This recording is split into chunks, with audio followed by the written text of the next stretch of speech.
Tras la caída de la noche, una realidad poco vista emerge en las calles del centro de Antofagasta. Desde bares que copan sus mesas hasta sectores donde el comercio informal y la vida callejera se intensifican.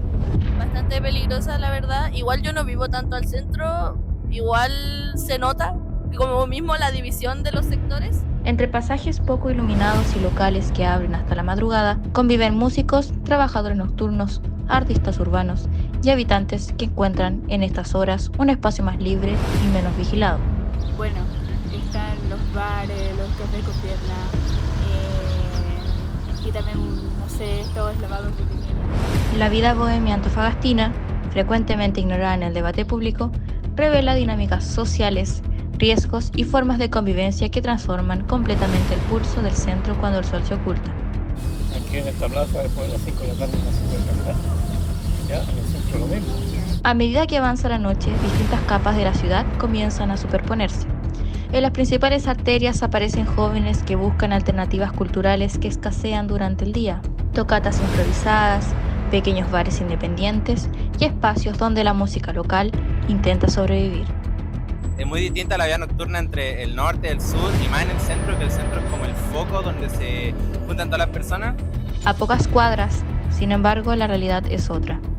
Calles donde el comercio sexual se vuelve más visible, zonas con consumo problemático de alcohol y drogas y una presencia policial irregular que deja amplios sectores en completa sombra. Todo sucio, la seguridad no es buena. Acá tampoco es buena la seguridad. Según diagnósticos municipales recientes, el centro histórico de Antofagasta concentra gran parte de la actividad nocturna e informal, mientras organizaciones sociales advierten que la falta de espacios culturales y recreativos ha empujado a muchos artistas y trabajadores nocturnos a desenvolverse en circuitos casi clandestinos. Esta coexistencia de creatividad, vulnerabilidad y resistencia configura una vida bohemia compleja, en donde las historias personales se entrelazan con problemáticas urbanas profundas. En este reportaje recorreremos ese territorio nocturno para comprender quiénes lo habitan, cómo se transforman las dinámicas sociales después del anochecer y qué tensiones revela esta otra cara de Antofagasta, la que solo despierta cuando la ciudad duerme.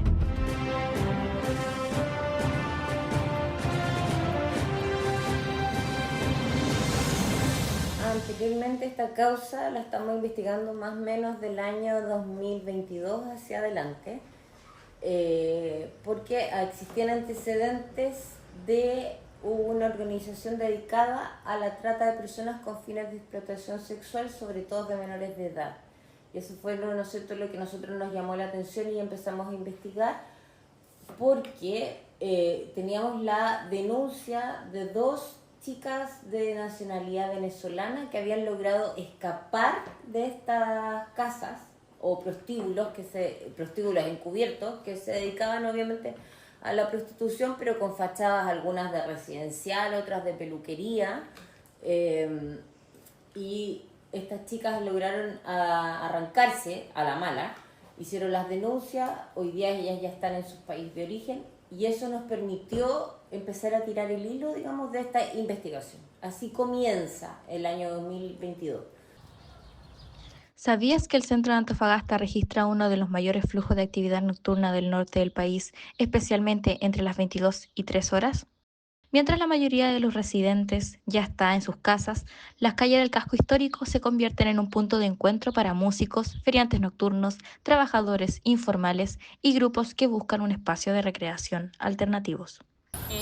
Encuentro que la percepción general de los antofagastinos ante el anochecer es que en general el centro de Antofagasta es como el lugar más peligroso, por así decirlo, y que no deberían estar en el centro por más tarde de las 6 de la tarde. Por lo más obvio, que es que, bueno, están los bares, los cafés con pierna, y también, no sé, estos lavados de dinero que son las barberías, muchos lugares administrados por extranjeros que también ha causado harta inseguridad. Sin embargo, encuentro que muchas veces predomina esta como sensación de inseguridad más que realmente haya un peligro tan grande. Hay que tener cuidado. Por lo mismo, yo sí salgo de noche. Salgo de noche al centro. He ido a hartas funciones en el teatro, que queda acá cerca de la Plaza Colón. Y he caminado por, no sé, 9, 10 de la noche por acá. Nunca me ha pasado nada, pero igual hay que tener cuidado. El tema es que yo encuentro que uno igual debe salir, pero siempre debe tener mucha precaución. Bastante peligrosa, la verdad. Igual yo no vivo tanto al centro, igual se nota como mismo la división de los sectores y por todo esto de las peluquerías, estas como tiendas de carcasas y todas esas cosas que operan a altas horas de la noche sin a razón aparente. Siento que hay como cierto flujo extraño ahí. No, yo evito totalmente salir de noche y más sola, más que a una amiga que también vive en el centro y que solo me movilizo así como en Uber, de ida y vuelta. Entonces no es como mi frecuencia de la noche, no, no.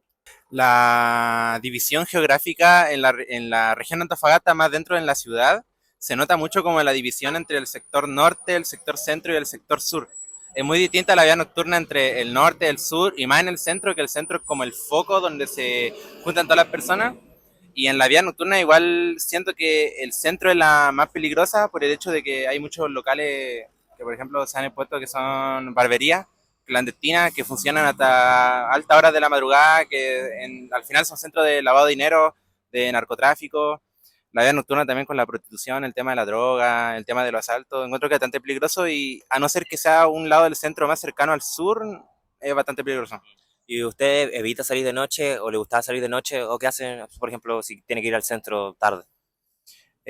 No suelo ir tan tarde al centro, a veces concurro en horas de la noche allá, pero por temas como de juntas sociales, porque nos juntamos en la casa, claro, de una amiga que vive por el centro, pero claro, es muy distinto juntarse a convivir dentro de una vivienda, de una casa, o en la calle en sí, que yo creo que sería bastante diferente, pero en estar en la calle y estar en la noche en la calle, no. Pese a que gran parte de esta dinámica ocurre silenciosamente, estudios municipales han señalado que más del 60% de los eventos culturales espontáneos, como tocatas callejeras, performance o intervenciones artísticas, se desarrollan durante la noche y sin apoyo institucional. ¿Cómo operaban los responsables dentro de los locales nocturnos? Ya. Mira, más que locales nocturnos, como te digo, estos eran prostíbulos clandestinos bajo fachadas de otros negocios. Por ejemplo, nosotros estuvimos investigando y allanamos ahora el año 2025 4 prostíbulos que estaban ubicados en el sector centro, uno en el Eleuterio Ramírez que tenía una fachada de residencial, de hecho tú ibas afuera y decía residencial, no me acuerdo el nombre, otra como peluquería y las otras dos parecían casas normales. Estos eran, nosotros le pusimos o lo investigamos como clanes familiares porque las líderes de estos clanes eran todas mujeres extranjeras, venezolanas y colombianas que estaban relacionadas entre sí, eran primas o tenían algún grado de parentesco entre ellas. ¿Y qué es lo que hacían? Ellas captaban chicas generalmente extranjeras, bajo engaño, digamos, diciéndole, oye, mira, ¿sabes qué? Yo tengo, no sé, una residencial, un hotel aquí en Antofagasta, en Chile, y yo te mando la plata, te mando los pasajes para que tú te vengas a trabajar como camarera, recepcionista, y como la verdad estaba muy mal la economía en los otros países, las chicas agarraban, ¿cachai? Como que les creían, les mandaban efectivamente, y de hecho, bueno, a lo largo de la investigación pudimos tener los vouchers de depósitos o transferencias que les hicieron, la compra de pasajes en algunos casos. Llegaban aquí y resulta que no era para recepcionistas, era para ejercer el comercio sexual y las niñas, algunas menores, algunas mayores, quedaban, chuta, si esta no era lo que me dijeron, ¿cachai? Y en algunos lugares les retenían los pasaportes y no podían devolverse a su país y estaban obligadas a ejercer el control, o sea, a ejercer el comercio sexual en ese lugar y por eso se configura el delito de trata de personas con fines de explotación sexual. Porque estas personas obviamente lucran con eso, porque además el sistema en el que ellas trabajaban era un sistema literalmente de explotación, o sea, tenían turnos casi 24/7, o sea, llegaba alguien, un cliente, y además era muy denigrante, porque llegaba un cliente y, no sé, habían 8 chicas, ponte tú, en una casa, y tenían que, ya si llega un tipo, tienen que bajar todas así como en lencería, ¿cachai? En ropa como, obviamente, más sexy, y el tipo elige una, y la que eligió cooperó nomás, o sea, era esa, y las hacían trabajar, como te digo, en turnos, o sea, sin descanso, incluso cuando estaban con sus periodos menstruales tenían que trabajar igual, y de lo que ellas cobraban, un porcentaje pequeñísimo iba para ellas, porque el resto era para las otras personas, y la verdad es que la cantidad de dinero que se manejaba era bastante alta. ¿Estamos frente a un caso aislado a una estructura organizada en Antofagasta? No, esta era, como te decía, una estructura organizada, porque estos 4 prostíbulos estaban ligados entre sí por, como te decía, por lazos de parentesco o de amistad, y de alguna u otra forma se relacionaban. Por ejemplo, había una que comenzó siendo como la financista de estos grupos, y además administraba uno de los locales, que era el de Calle Conde, que era la peluquería que yo te decía que también era una fachada encubierta. Pero ese clan, porque nosotros los pusimos como clanes familiares, y así pudimos las órdenes de detención, porque pedimos las órdenes de cuando ya teníamos la investigación agotada y los medios más o menos como suficientes para poder acreditar al tribunal la existencia de los delitos. Pedimos los allanamientos tanto de los domicilios particulares de los imputados, que eran, como te decía, el clan familiar, porque no era solamente la líder, sino que era, por ejemplo, ella con su marido, que lo ocupaban como testaferro, es decir, los clientes ocupaban la cuenta corriente del marido de la líder, digamos, de la niña, de las personas que captaba a las personas en el extranjero, o era la, como, no es la palabra regente, pero es como la dueña del negocio, por decirlo así. El marido, por ejemplo, prestaba su cuenta corriente, entonces en el prostíbulo había así como, tú pagabas como con transferencia o red compra, pero generalmente le transferías a, no sé, Martín Mancilla, ¿cachai? Y él es la pareja de la mujer, entonces a él lo ocupaban como testaferro para después lavar esa plata, pues, digamos, para el tema del lavado de dinero. Estaban también los hijos de ella, que también participaban de esta organización, por ejemplo, trasladando a estas chicas que también prestaban servicios sexuales en casas particulares, por ejemplo, a tipos que las requerían en sus casas. Ellos las trasladaban, o los tipos, no sé, pues compraban el trago, ¿me entiendes? O sea, no solamente, y por eso te digo, la dinámica se repetía en los distintos prostíbulos, en los cuales no solamente estaba la imputada, digamos, que era como la líder, sino que a su vez su familia entera trabajaba, digamos, para este negocio en distintos roles. Tenían brazos operativos que eran las administradoras de los prostíbulos, que te daban las horas, porque también daban horas por internet, por WhatsApp, qué sé yo. Ofrecían a las chicas también por ese mismo medio. Entonces, por eso te digo que era tanta gente finalmente el día de la formalización, porque, como te digo, allanamos los 4 prostíbulos, los domicilios particulares, nos llevamos todos, o sea, a las personas que estaban imputadas, que les pedimos las órdenes de detención, y encontramos mucho dinero en efectivo. Si no me equivoco, más de 500 millones de pesos en efectivo en total, digamos, en las diferentes casas que habían dólares o moneda nacional, pero demasiado, o sea, mucho, y unas casas que si bien es cierto, estaban al lado norte, eran casas que no se condecían para el lugar en el que estaban, ¿me entiendes? O sea, eran casas con mucho lujo, con,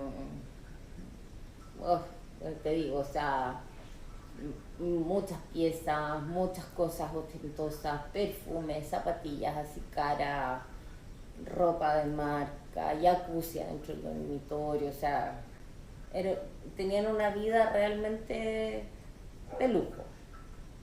Y hoy día todavía están todos presos, 23 imputados, y yo creo que este juicio se irá, yo creo que a ser el próximo año, yo creo. Todavía quedan algunas diligencias pendientes que hacer relativas al lavado de activos, pero como te digo, logramos por lo menos acreditar el delito, la participación y la necesidad de cautela, que es lo que uno necesita para pedirle la prisión preventiva que hay un preso a los 23. O sea, administradores, como te digo, las líderes, los brazos operativos, hijos, cuñadas, nueras, todos los que vivían en las casas. ¿Qué pruebas fueron clave para acreditar la existencia de una red organizada? Ya, usamos agentes encubiertos, teníamos teléfonos interceptados, porque no es tan fácil, por ejemplo, tomarles declaración a las víctimas mientras están al interior del recinto. Se hicieron vigilancias donde, por ejemplo, se veía, hicieron vigilancias muchas, o sea, hace, digamos, muchos días a distintas horas, en donde tú podías ligar a X personas con ese prostíbulo, ¿cachai? Con la líder que iba o frecuentaba diariamente o llevaba, no sé, por ejemplo, toallas novas, confort, cosas que tú veías que llevaba como cosas a esa casa y que tenían relación, digamos, con los distintos prostíbulos. Esto, como te digo, en cada uno de ellos se montaron vigilancias discretas. Te decía el tema de las interceptaciones telefónicas, de las cuales les pedían algunos directamente menores de edad. O sea, habían personas que obviamente no están imputadas en la causa porque eran como clientes de los prostíbulos, en que les pedían niñas o vírgenes o menores de 18, y cuando te llegan las niñas chicas, ¿me entiendes? Ese tipo de conversación. Y respecto del reportaje sí que sale, efectivamente, claro, cuando nosotros tuvimos que fundamentar la petición de prisión preventiva, eso lo sacan, digamos, de una declaración de una de las víctimas, en la que ella señala efectivamente que es menor de edad, y cuando llega un cliente, la regente del prostíbulo le avisa que tiene una chica virgen menor de edad, me parece que entre 16 y 17 años tenía en esa época, y le cobra efectivamente 2 millones de pesos por, entre comillas, digamos, que ella ejerciera el comercio sexual con esta persona. Por eso el titular era así como: pagaron 2 millones de pesos por mi virginidad, porque hay gente que lo pide y lo hace. O sea, la verdad es que como que uno dice, o sea, es un poco como, no sé si descabellado de película pensar, hay gente que lo paga, y tú crees que la víctima vio algo de esos 2 millones. No, si eso no iba para ella. Entonces, o ella misma, esa misma víctima, cuenta que tenía una amiga, o sea, no una amiga, sino que una compañera de pieza, a la que conoce dentro de ese prostíbulo, que también estaba así muy mal psicológicamente, se quería arrancar, logra arrancarse, y después los mismos tipos de la organización le muestran la foto de la chica muerta, así como en la frontera de algo, ¿sí? Ella no sabía dónde era, pero así como en el desierto. Entonces se la mostraban como así como, obviamente como para amedrentarlas o decirles mira lo que te va a pasar si te tratas de arrancar. Entonces, ni una posibilidad de salir de ahí, o sea, las chicas se tienen que quedar ahí. ¿Cómo lograron identificar y proteger a las víctimas, especialmente a la menor de edad? La víctima menor de edad, la que hace, digamos, la que logra identificar a la mujer que estaba a cargo del prostíbulo y que la recluta y que era de Venezuela, a su marido y digamos y logra identificar a varios a través de reconocimiento fotográfico. Ella denuncia una vez que se arranca. Luego con la unidad de víctimas logramos, entre comillas, repatriarla a su lugar, a su país de origen. Ella ya está, declaró aquí, se le hizo los exámenes,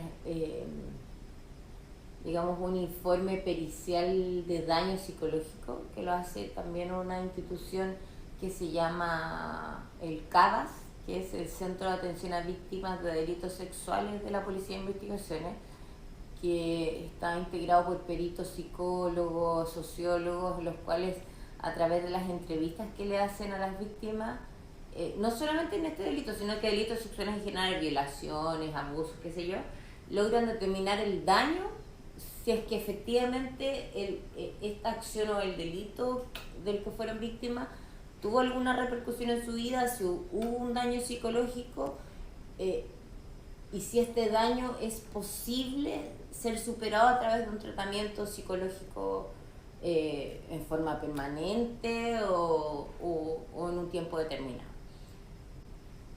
Para mi sorpresa, dos, me parece, de las víctimas así como que tuvieron más tiempo en estas casas, el daño era así, uno, irreversible, que me llamó mucho la atención, porque, o sea es algo quizás tan traumático que te deja marcado para siempre. O sea, de verdad era un daño, y me acuerdo perfecto porque me acuerdo que se lo leía a la jueza, era un daño irreversible, y crónico e irreversible para su vida. Digamos, todo lo que tuvo que ver, ella fue amenazada con armas de fuego por las parejas de esta tipa, si no querían trabajar.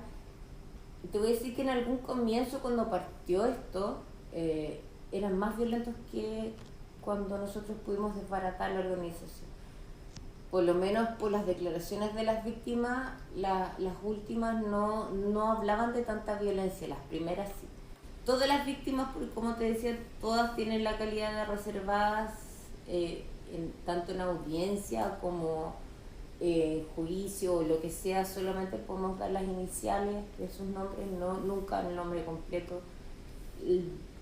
La mayoría ya están ubicadas en sus domicilios de origen, en sus países. Sobre todo son gestiones que hace la Fiscalía, la Unidad de Víctimas, con la UCIEX, que es la Unidad de Cooperación Internacional y Extradiciones de la Fiscalía Nacional.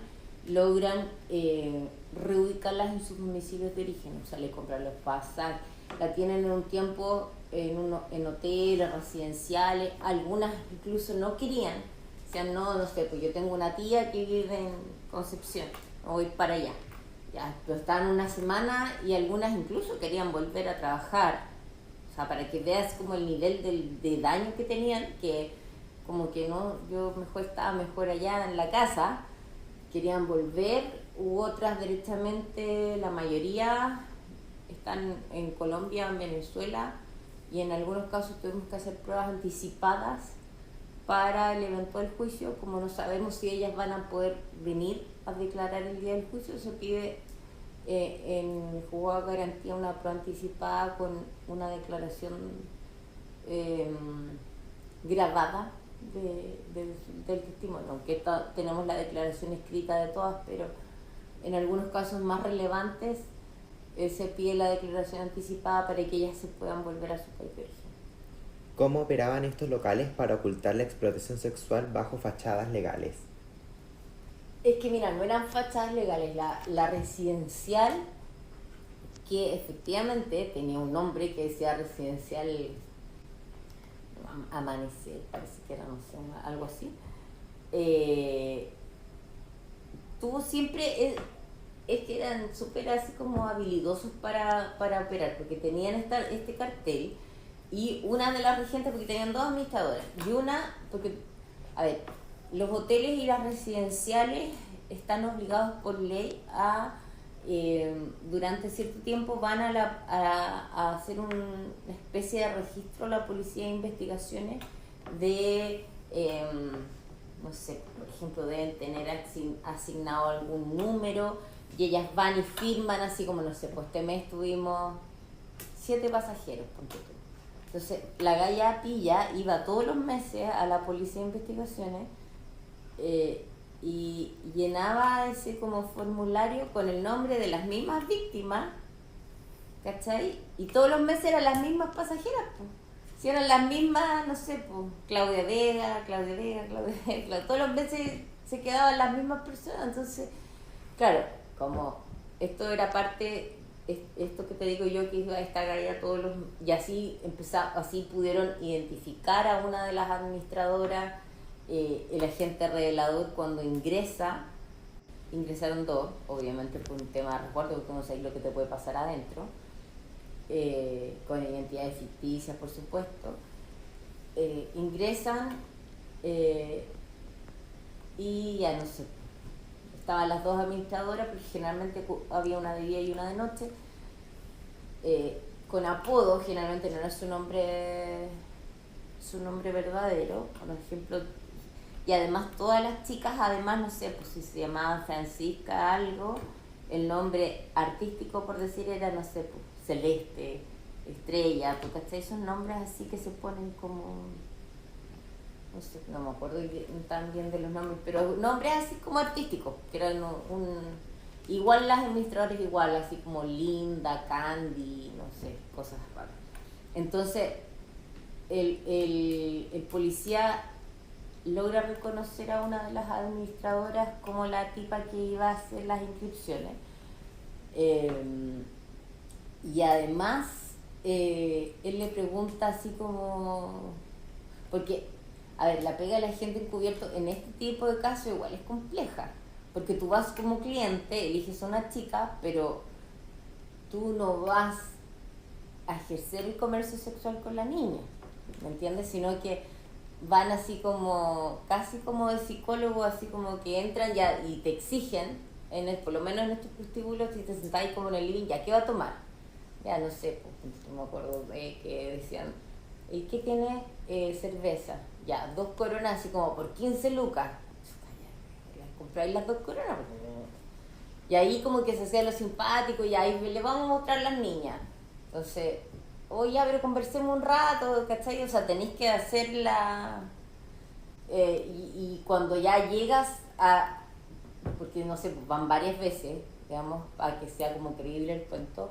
Y cuando ya logran, así como, por ejemplo, ir quizás a alguna pieza con una chica, empiezan como a conversar nomás, pues, así como, uy, ¿sabes qué? Así como, uy, un poco cansado, pero cuéntame de tu vida, para sacarle información de cómo llegaste aquí. Y las niñas están tan vulnerables que efectivamente como que se sorprenden que un tipo no quiera intimar con ellas y sí a lo mejor conversar nomás, ¿cachai?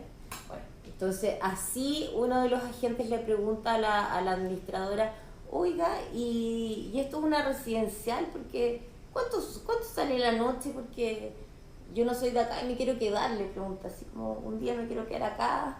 Ah, sí, porque si es residencial te arrendan una pieza.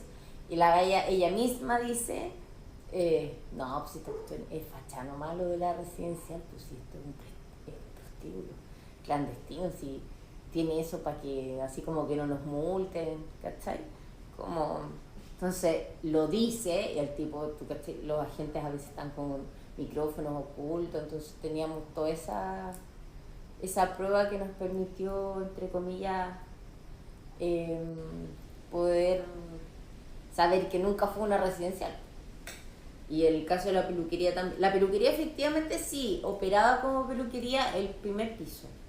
Pero no, la misma peluquería tú ibas, porque los agentes también fueron, y había folletos así como, no sé, morena, cariñosa, no sé, esos típicos panfletos en el segundo piso, Y era ahí donde tenían el prostíbulo clandestino arriba, en el segundo piso. ¿Qué responsabilidad penal arriesgan los imputados en este caso?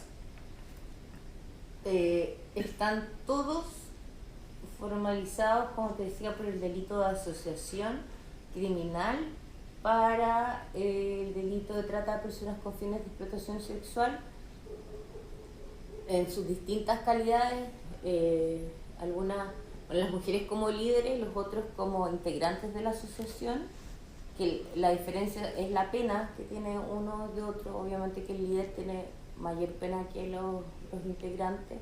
Además fueron formalizados, como te digo, por el lavado de activos, todos,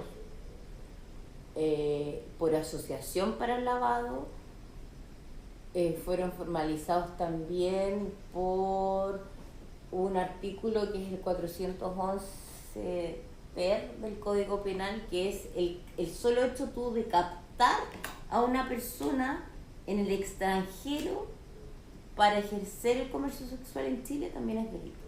Y es uno de los delitos que está dentro de la trata de personas, que es aparte. Entonces, también fueron formalizadas por ese delito. Entonces, las penas, si tú las sumas, o sea, si llegaran a condenarlas por todas las penas, igual son penas altas. O sea, por eso quedaron todas en prisión preventiva. Como te digo, la participación de son 23 personas. De las 23 no es la misma, obviamente. O sea, hay gente que se les formalizó por asociación, pero su labor eran labores de seguridad, ¿cachai? O sea, de cachar, no sé, porque no viniera la policía, o de llevarles comida, o de que las niñas no se arrancaran. Pero obviamente esa función es mucho menor a la líder, a la que las captó y a la que finalmente se enriqueció ilícitamente a costa del trabajo de estas chicas. Y como te digo, las líderes, todas, las casas y el lujo que tenían cada una en sus casas, de verdad, de verdad, como el delito de trata no es un delito que o sea, que esté a cargo mío, la verdad. Yo veo más homicidios, crimen organizado, drogas, otro tipo de delito. Pero nunca pensé que la trata te dejara tanto dinero.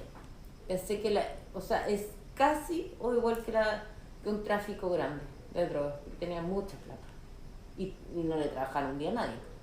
O sea, todo el dinero que tenían era producto del comercio sexual. Entonces igual es como... Y de ahí vivían todos pagos. O sea, los hijos, la nuera, la yerna, todo. Entonces era bastante lucrativo para cada uno de los clanes. ¿Cómo se abordó la revictimización y el apoyo psicológico a las víctimas? El tema de la revictimización es un tema que es bien importante para la Fiscalía, sobre todo para la unidad de víctimas. Ahí nosotros como fiscales la verdad es que no intervenimos mucho, pero sí estamos siempre apoyados por los psicólogos de la unidad de víctimas, los psicólogos de los equipos ECO, y son ellos los que resguardan a las chicas así. O sea, de hecho, por ejemplo, después del allanamiento, como te digo, ningún policía ni ningún fiscal les tomó declaraciones en forma directa a ellas, sino que las sacaron de las casas con sus cosas, se las llevaron a todas. Eran muchas niñas, yo me acuerdo que después yo me fui a dar una vuelta y eran muchas, las cuales estaban todas, como te decía, con un profesional de la Policía de Investigaciones y todas con un psicólogo, porque habían algunas que se querían devolver, o sea, no querían salir del prostíbulo, así, ¿por qué me están sacando de aquí? Yo estoy feliz, yo quiero estar acá. No eran la mayoría, no son todas, por supuesto. Y algunas también, por ejemplo, en estado de ebriedad o directamente drogadas, y que no querían declarar y que querían volver. Entonces hay que tener herramientas para poder manejar esas situaciones que obviamente no las tienen otras personas que no sean psicólogos, porque la verdad es que nosotros no, si bien es cierto, después ellos me hacen llegar las declaraciones y qué sé yo, y los detalles para que uno poder elaborar el tema de la formalización y los antecedentes para las audiencias. es poco el contacto que uno tiene con las víctimas. Generalmente, como te digo, y por lo mismo, digamos, para no tomarle declaración más de una vez, se le toma una sola, si es menor de edad, a través de una entrevista videograbada, según lo dispone la ley actual. Y el apoyo tanto material como psicológico siempre es hasta el final. Como te digo, las víctimas son reubicadas en primera instancia en hoteles que tienen convenio con las fiscalías o residenciales, y posteriormente ahí ya se van reubicando, ya sea algunas que piden inmediatamente irse a su casa, digamos a su país de origen, no había ni una chilena, o a casas de algún familiar o qué sé yo. Y ahí la fiscalía sí, obviamente, se pone con todo con el tema del apoyo para ella. La noche en Antofagasta no solo transforma el paisaje urbano, sino que revela una serie de dinámicas que, pese a formar parte del funcionamiento cotidiano del centro, permanecen invisibles para gran parte de la población.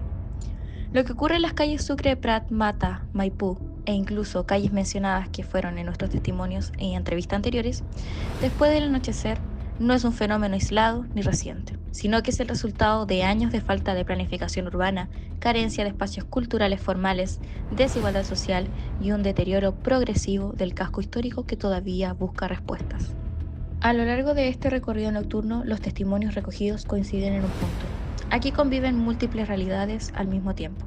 La bohemia cultural que resiste sin apoyo institucional, los trabajadores y trabajadoras nocturnas que dependen de estas horas para sostener su economía, los jóvenes que buscan un lugar donde expresarse y las personas que enfrentan situaciones de extrema vulnerabilidad en zonas mal iluminadas, con escasa presencia policial y escasos servicios sociales que operen a estas horas. Esta coexistencia de creatividad, precariedad y riesgo evidencia un territorio urbano que funciona con sus propias reglas y códigos, un espacio donde la ciudad parece olvidar a quienes lo habitan. Sin embargo, también revela una comunidad que, pese a la incertidumbre, ha construido redes informales de apoyo, reconocimiento y supervivencia. Mientras no se implementen políticas públicas que aborden de manera conjunta seguridad, cultura, revitalización urbana y acceso a oportunidades, la vida bohemia seguirá habitando este margen difuso, presente pero ignorada, visible solo para quienes se atreven a caminar estas calles cuando el resto de la ciudad duerme. La noche en Antofagasta, entonces, no es únicamente el escenario de problemáticas, es también el reflejo honesto de sus desigualdades, de sus ausencias y de su gente. Y comprenderla es un paso necesario para empezar a transformar lo que ocurre en estas calles que, cada madrugada, vuelven a contar su historia.